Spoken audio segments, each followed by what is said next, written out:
ನಮಸ್ತೆ ಪ್ರಿಯ ವೀಕ್ಷಕರೇ ನಿಮ್ಮ ಹತ್ರ ಏನಾದರೂ ಬಿ ಪಿ ಎಲ್ ಕಾರ್ಡ್ ಇದೆಯಾ ನೋಡಿ. ನಿಮಗೊಂದು ಗುಡ್ ನ್ಯೂಸ್ ಬಂದಿದೆ ವೀಕ್ಷಕರೇ. ನಿಮಗೆ 12,000ವರೆಗೂ ಪ್ರೋತ್ಸಾಹ ಧನವನ್ನು ಪಡೆಯಬಹುದು. ಅದು ಹೇಗೆ ಪಡೆಯುವುದು ಅಂತ ಹೇಳಿ ನಾನು ಹೇಳ್ತೀನಿ. ಅಲ್ಲಿವರೆಗೂ ನಮ್ಮ ಚಾನಲನ್ನು ಸಬ್ಸ್ಕ್ರೈಬ್ ಮಾಡಿ. ಈ ವಿಡಿಯೋ ಇಷ್ಟ ಆದರೆ ಒಂದು ಲೈಕ್ ಕೊಡಿ ವೀಕ್ಷಕರೇ. ಡೈರೆಕ್ಟ್ ನಾವು ವಿಷಯಕ್ಕೆ ಬಂದರೆ ಅದೇನೆಂದರೆ, ನಮ್ಮ ದೇಶದಲ್ಲಿ ನಮ್ಮ ರಾಜ್ಯದಲ್ಲಿ ಬಡವರ್ಗ ಅನ್ನೋದು ತುಂಬ ಜಾಸ್ತಿ ಇದೆ. ಹಸಿವು ಅನ್ನೋದು ಜಾಸ್ತಿ ಇದೆ. ಅದನ್ನು ನೀಗಿಸ್ಬೇಕು ಅಂತೇಳಿ ನಮಗೆ ರೇಷನ್ ಕಾರ್ಡನ್ನು ಜಾರಿ ಮಾಡಿದ್ದಾರೆ ವೀಕ್ಷಕರೇ.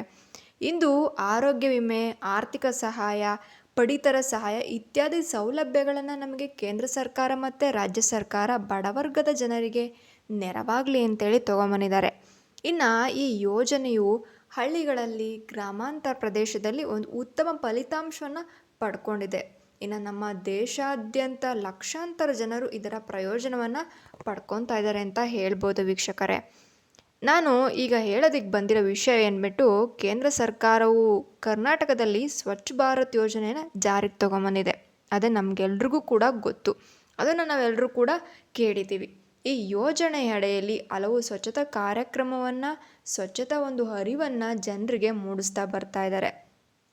ಇನ್ನು ಗ್ರಾಮೀಣ ಮತ್ತು ನಗರ ಪ್ರದೇಶದಲ್ಲಿ ಶೌಚಾಲಯ ನಿರ್ಮಾಣದ ಬಗ್ಗೆ ಕೂಡ ಹೆಚ್ಚಿನ ಅರಿವನ್ನು ನಮಗೆ ತಿಳಿಸಿದ್ದಾರೆ. ಇದ್ರ ಬಗ್ಗೆ ನೋಂದಣಿ ಕೂಡ ಪ್ರಾರಂಭ ಆಗಿದೆ.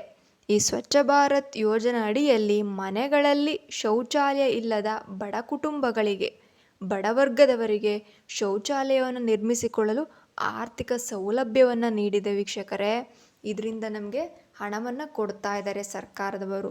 ಬಡವರ್ಗದ ಜನರು ಮನೆಯಲ್ಲಿ ಶೌಚಾಲಯ ನಿರ್ಮಾಣ ಮಾಡಲು ಇದಕ್ಕೆ ಕೇಂದ್ರ ಸರ್ಕಾರ 12,000 ಆರ್ಥಿಕ ನೆರವನ್ನು ನೀಡ್ತಾ ಇದೆ.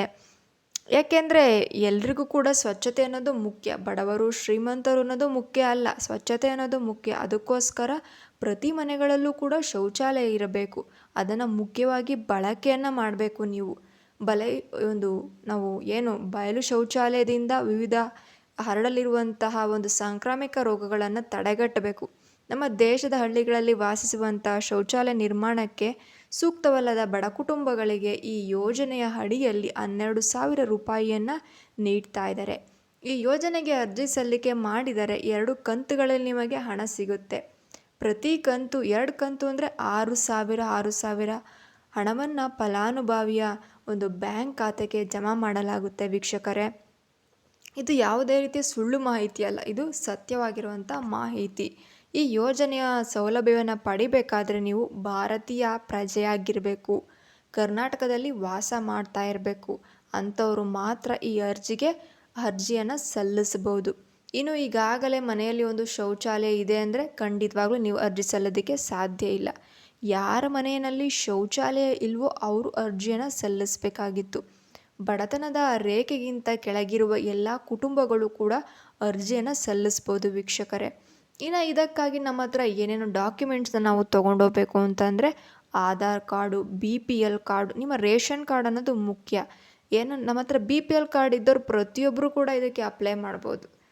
ಅದರಲ್ಲಿ ಯಾವುದೇ ರೀತಿಯ ಕ್ಯಾಟಗರಿ ಇಲ್ಲ.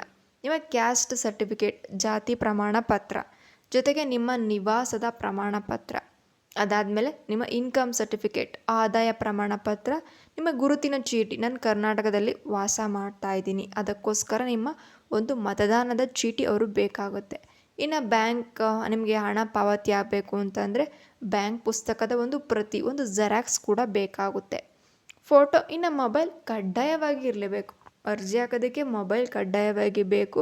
ಇದನ್ನು ತೆಗೆದುಕೊಂಡು ನಿಮ್ಮ ಹತ್ತಿರದ ಒಂದು ಯಾವುದಾದ್ರೂ ಗ್ರಾಮವನ್ನಿರುತ್ತೆ, ಬಾಪೂಜಿ ಸೆಂಟರ್ ಇರುತ್ತೆ, ಅದತ್ರ ಹೋಗಿ ಈ ಥರ ಮಾಹಿತಿಯನ್ನು ಹೇಳಿ, ನಾವು ಸ್ವಚ್ಛ ಭಾರತ ಅಭಿಯಾನದಡಿ ನಾವೊಂದು ಶೌಚಾಲಯಕ್ಕೆ ಅರ್ಜಿಯನ್ನು ಸಲ್ಲಿಸಬೇಕು, ಈ ಥರ 12,000 ಬರುತ್ತಂತಲ್ಲ ಅಂತೇಳಿ ಕೇಳಿದ್ರೆ ಅವರು ನಿಮಗೆ ಅರ್ಜಿಯನ್ನು ಹಾಕಿ ಕೊಡ್ತಾರೆ. ನೋಡಿ ವೀಕ್ಷಕರೇ, ನಾವು ಒಳ್ಳೆಯ ಮಾಹಿತಿಯನ್ನು ನಿಮಗೆ ತಲುಪಿಸ್ತಾ ಇದ್ದೀವಿ. ಇದೇ ರೀತಿಯ ಮಾಹಿತಿಗಾಗಿ ನಮ್ಮ ಚಾನಲನ್ನು ಸಬ್ಸ್ಕ್ರೈಬ್ ಮಾಡಿ. ಈ ವಿಡಿಯೋ ಇಷ್ಟ ಆದರೆ ಒಂದು ಲೈಕ್ ಬಟನ್ನ ಕೊಡಿ, ನಮಗೆ ಪ್ರೋತ್ಸಾಹ ಸಿಕ್ಕಿದಾಗೆ ಆಗುತ್ತೆ ವೀಕ್ಷಕರೇ. ಓಕೆ, ಧನ್ಯವಾದಗಳು ವೀಕ್ಷಕರೇ.